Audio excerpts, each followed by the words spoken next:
Bismillahirrahmanirrahim. Assalamualaikum warahmatullahi wabarakatuh dan selamat sejahtera. Saya Nur Zaihan bersama dengan Muhammad Abdul Syakir dan juga Tadli akan membentangkan tentang kesan pengambilan makanan tercemar dan tidak berkhasiat.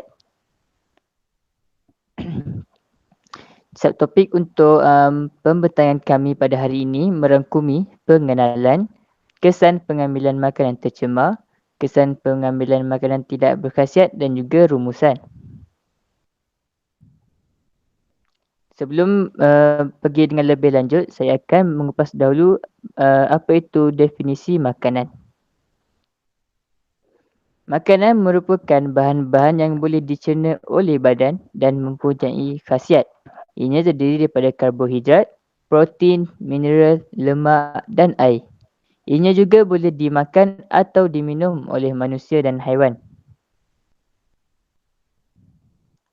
Kepentingan makanan.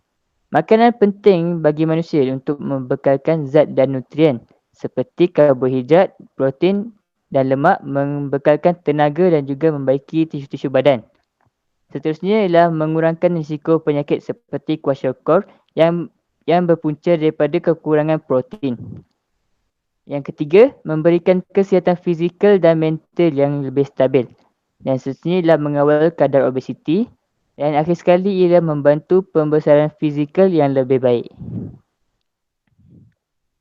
Kelas-kelas makanan terdiri daripada 7 kelas iaitu karbohidrat, protein, lemak, mineral, vitamin, air dan pelawas.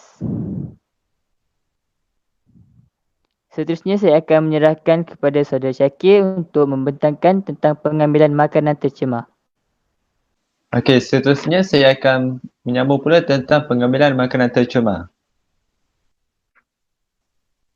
Definisi bagi makanan tercemar adalah satu serangan akut pada gastro-usus akibat daripada pengambilan makanan yang tercemar oleh mikrob atau bahan kimia.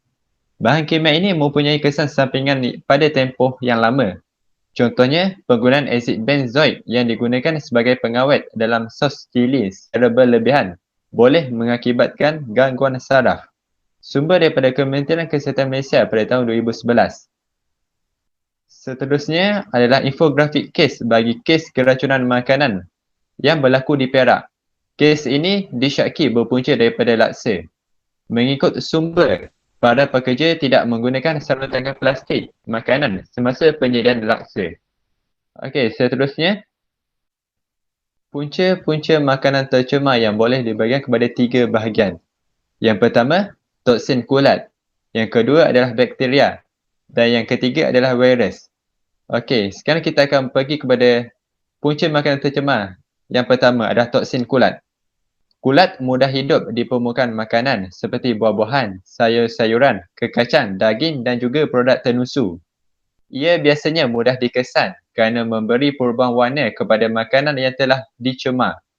Keadaan yang panas dan lembap mampu meningkatkan risiko makanan berkulat. Sekiranya kondisi membenarkan, kulat boleh menghasilkan toksin yang berbahaya kepada pemakan.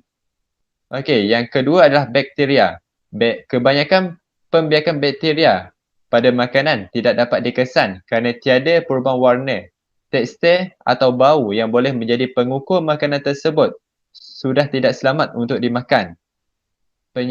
Penyimpanan makanan di suhu sejuk atau beku tidak boleh mematikan bakteria. Ia hanya akan melambatkan pembiakan bakteria saja. Selepas itu, bakteria tersebut akan kembali aktif apabila terdedah kepada suhu bilik.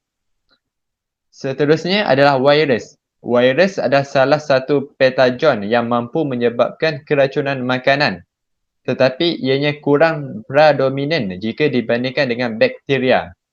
Virus tidak berupaya untuk hidup dan membiak dalam makanan, melainkan ia telah masuk ke dalam badan hos, iaitu manusia atau haiwan. Virus membiak dengan cara menyerang sel-sel dan mendapatkan nutrien daripada sel berkenaan.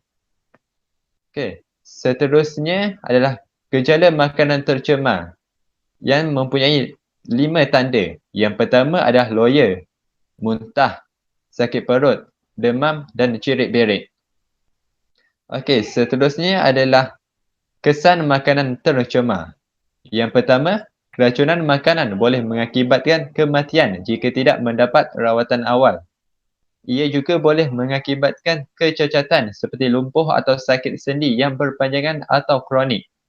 Dan yang terakhir, boleh menyebabkan komplikasi kehilangan cecair badan yang ketara akibat muntah dan cerit-berit hingga menyebabkan dehidrasi atau kontan kering akibat kehilangan banyak air.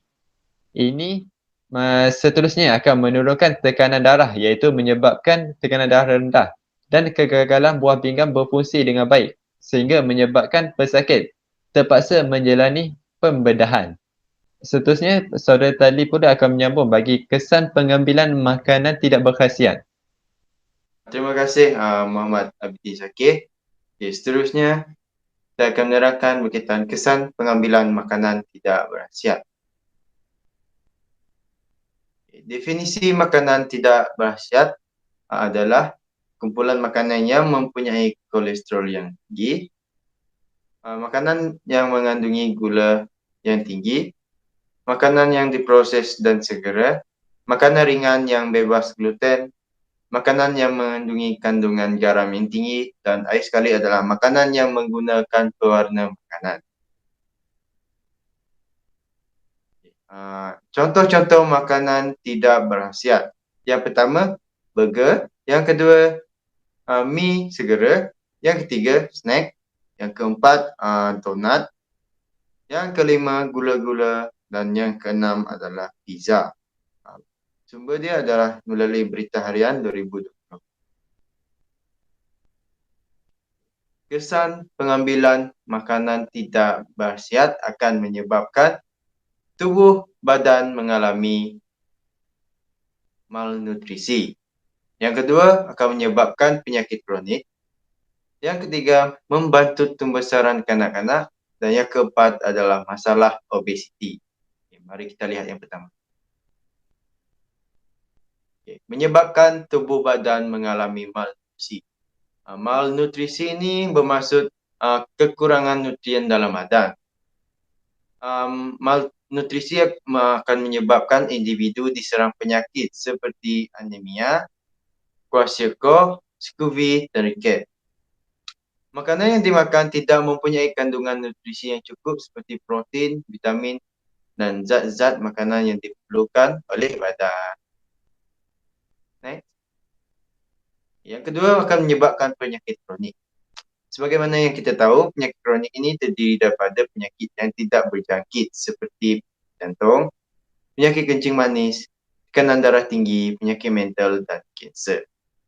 Penyakit kronik terjadi apabila seseorang individu mengambil jumlah makanan yang tidak berkhasiat seperti makanan segera yang mempunyai kandungan bahan kimia yang tinggi. Bahan kimia ini akan menyebabkan kerosakan pada organ-organ penting seperti buah pinggang. Antara contoh makanan yang tidak berkhasiat adalah seperti mi segar. Masalah obesiti merupakan kesan pengambilan makanan tidak berkhasiat yang ketiga. Obesiti berpunca daripada kesan pengambilan makanan yang tidak berkhasiat secara berlebihan. Sebagai contoh, pengambilan kalori yang terlalu banyak daripada sumber karbohidrat dan lemak, pizza, burger, nasi, biskut dan makanan yang digoreng.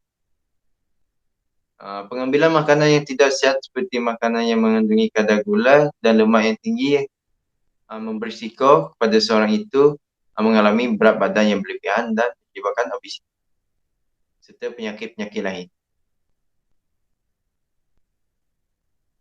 Yang terakhir sekali adalah pembesaran kanak-kanak terbantu. Kanak-kanak lebih gemar untuk makan makanan yang tidak berkhasiat. Hal ini demikian kerana ianya mempunyai rasa yang sedap dan rupa bentuk yang menarik. Walau bagaimanapun, makanan tersebut tidak mempunyai nutrisi yang cukup seperti nutrien akan menyebabkan pembesaran kanak-kanak terjejas kerana kekurangan protein dalam badan. Ini merupakan akhbar Metro yang mengatakan pembesaran terbantut dalam kalangan masyarakat Malaysia.